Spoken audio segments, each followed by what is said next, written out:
Inside reporter drops bombshell regarding the Terry McLaurin and Washington Commanders contract negotiations, and we have an update on why a Scary Terry Las Vegas trade is unlikely to happen.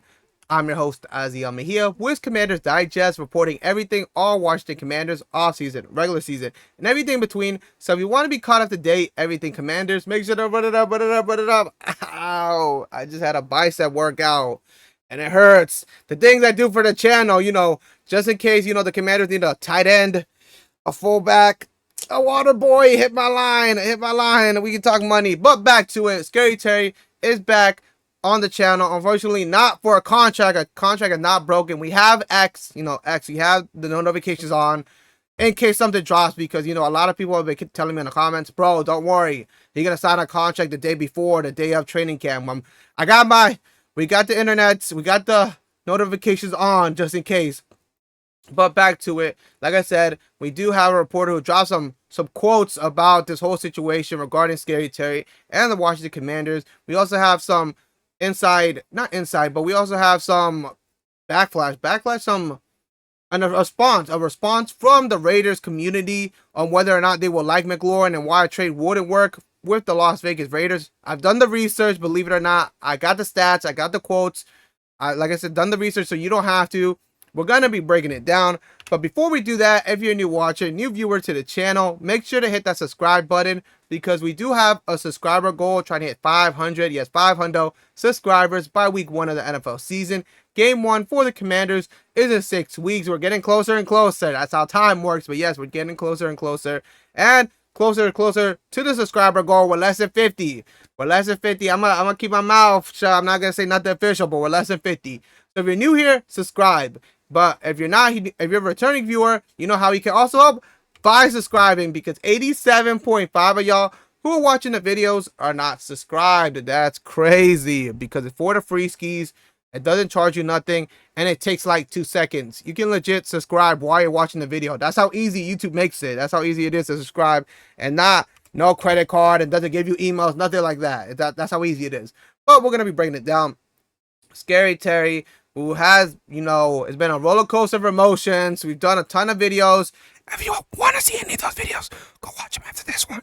But yes, can't get a deal done. Roller coasters of emotions, up and down, 1 minute, one video, everything going good. Next thing, no, they don't.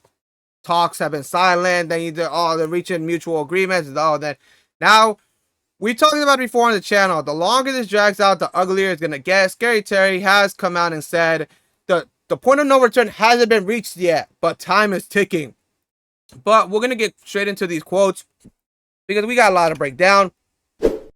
First one being from Caleb Skinner from Sports Illustrated, just summarizing, the torture that Commanders fans have been going through for the last month or two, saying the two sides have been at an impasse. Oh, you see that? Impasse. I had, had to make sure that word was pronounced right. And that's a big word. We're gonna add that to the vocabulary. Over the past month or so, with McLaurin demanding to be paid like a top receiver in the league, and the Commanders seemingly not budging on going that high, with McLaurin approaching 30 years of age. All signs point towards something eventually getting figured out between McLaurin and the front office, but in the meantime, rumors have started to swirl surrounding the possibility of a trade, which would be a gut punch to the Commanders' offense and quarterback Jayden Daniels. W quote by Caleb Skinner, L reading by me. But we talked about, like I said, the roller coasters of emotions for the past month or two regarding this whole situation, because it is a sticky situation.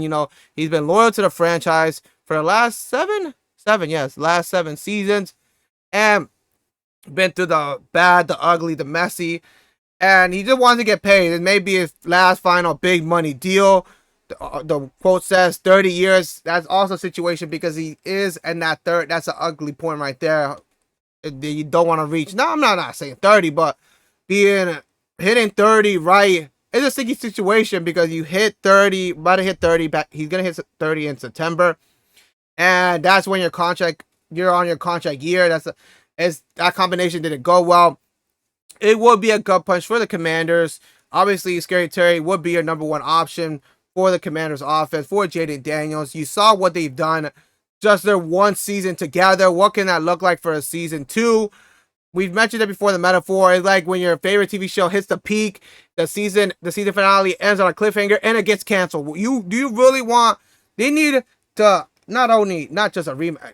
First of all, they need a rematch against the Eagles for what happened in that NFC Championship, but you need that redemption arc for them just running it back. It was special. That connection was special.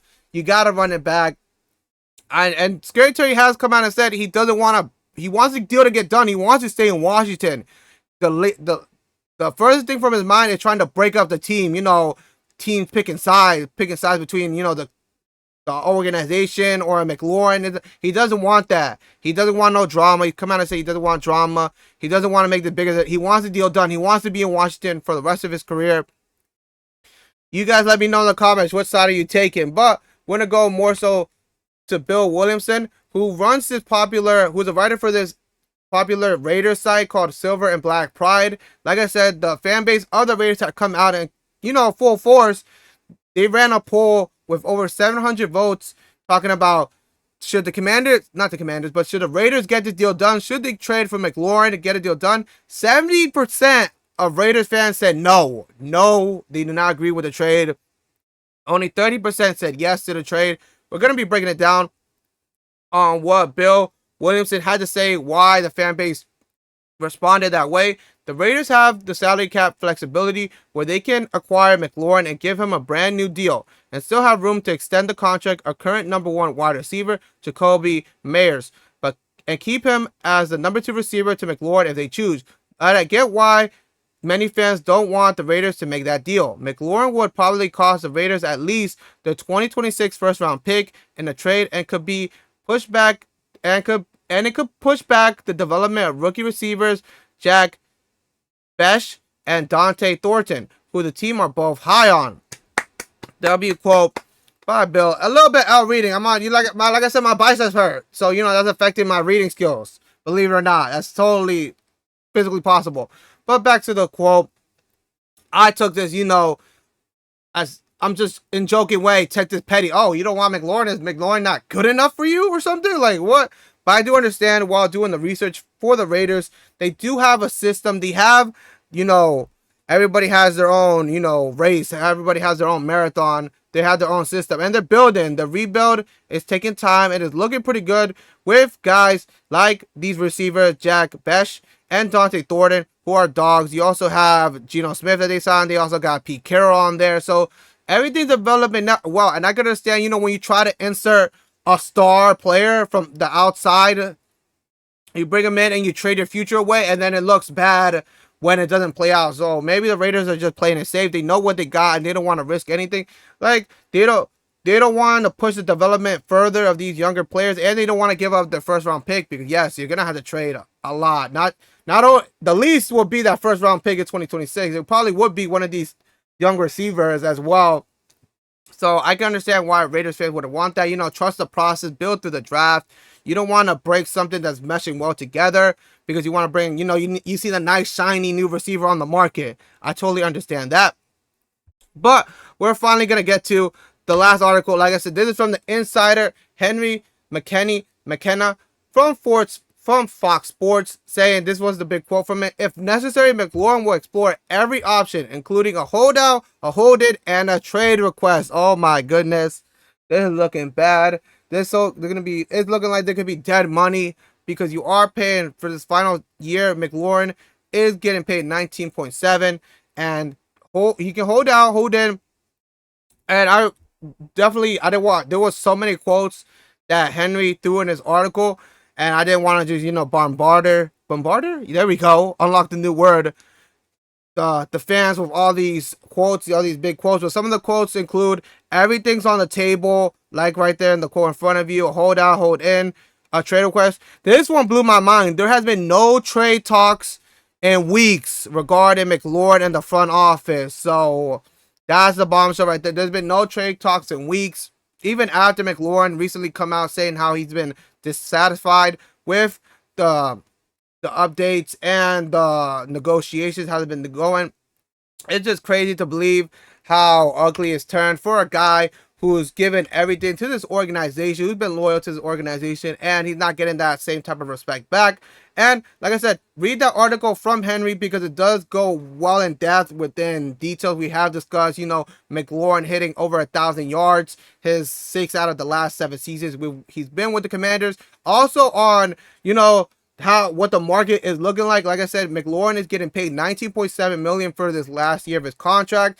And I can understand, you know, you got to understand his frustration because you have Ja'Marr Chase, who's going to be making $40.2 million a year. And then you also have DK Metcalf, who is making $33 million a year. And then you're over here at 19.7. You know, if I try to relate, I'll be feeling a type of way when a coworker makes 20 more cents than me. So I mean, like, so I can understand his frustration, and it goes well into detail on other receivers like DK Metcalf. McLaurin hitting 1,096 yards. DK Metcalf only hitting 992. Metcalf does beat him in the yards per reception, 15 to McLaurin's 13.4. And then McLaurin definitely beats Metcalf at that touchdown ratio from last year, 13 to just 2. So you guys let me know, is it a fair argument to try to put McLaurin to have that big money because he sees these other receivers making big money and he believes he's in that right category? Where do you rank the tiers of wide receivers? Because I have been seeing a lot of things. Ja'Marr Chase, oh, you can't compare him to Ja'Marr Chase, or you can't compare him to Justin Jefferson, and then, you know, throw DK Metcalf in there. You also have T. Higgins. T. Higgins also the wide receiver for the Bengals. Where does McLaurin rank in the tiers of wide receivers? Does he deserve that big money contract, or should the Commanders just play it safe and, you know, try to get him as low as possible? You guys let me know. Like I said, if anything breaks within this contract negotiations, like I said, a lot of people are saying, bro, just wait the day before or the day of, something's gonna break. If anything breaks within the Commanders atmosphere, you know it'll be covered right here on the channel. I'm Azael Mejia with Commander Digest, and I'll see you in the next video.